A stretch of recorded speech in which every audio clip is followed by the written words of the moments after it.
wasiirka wasaaradda ganacsiga warshadaha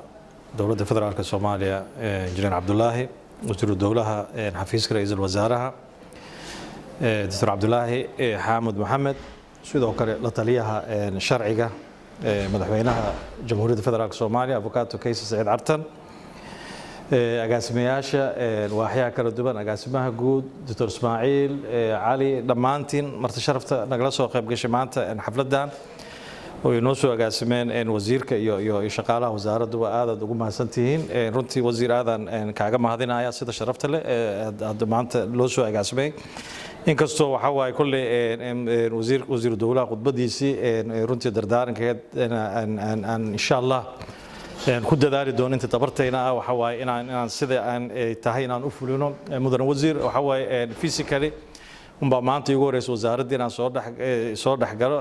laakiin intii aan kala maqnayn wasiirka iyo shaqaalaha qaybooda kala duwan khusuusan agaasimaha guud waxa way xiriir joogto waa lahayn wasaaradda shaqadeeda waxa way waa la socday runtii wasaaraddan waxay ahayd wasaaradaha la tarin karo runtii oo inta badan intaan gobolada aanu joognay markaan maqlayna warbixin wasaaradaha waxqabadkooda wasaaradda ugu badan oo aan waxqabadkeeda aan aad ula socday ilaahayna markaa uu nasiib ka dhigay inaan wasaaradda shaqaalaheeda inaan ka mid noqdo mudan wasiir iyo dhammaan shaqaalaha iyo shacabka Soomaaliyeed hortooda waxaan ku ballan qaaday ku damaanad qaadaya insha Allah mas'uuliyadda guud ee saaran xilkayga in sida ilaahay og yahay waxa waa inaan u godan doono tan kale mas'uuliyad wadareedkana wada saaran alxamdulillaah rabbil caalamiin inaan team waxa waa muddo dheer soo joogay aqoon leh khibrad leh wasaaradda marka taasna waxay ii sahlaysaa sida ugu sahlan inaan hawsheeda la qabsado marka ugu dambeyntii waxaan rabaa marka dhammaan mas'uuliyiinta xilalkan nooga soo horeysay oo wasaaraddan maanta meesha ay joogto soo gaarsiiyay wasiir ku xigeen wasiir dowlayaal iyo agaasimayaal waxay ahaayeen dhammaantood inaan ayagana aan uga mahadino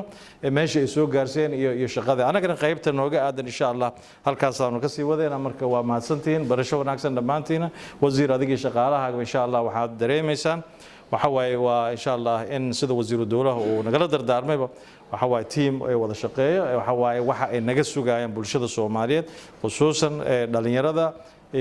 iyo dhanka waxa waaye shaqo abuurka iyo wax soo saarka waxa waaye inaan qayb waxa waaye ugu weyn waxa waaye inaan ka geysan insha Allah hawshii socoto wasaaraddu baan anigana kulli waxa waaye hawshu ma idin la kaabay moogee ma hayna hadda farsamo cusub iyo waxyaabo cusub inaan idin leeyahay ku soo biirina marka insha Allah waa mahadsantiin soo dhaweyntan qiimaha leh aad ii sameeyeen wasiir adiga iyo teamkaaga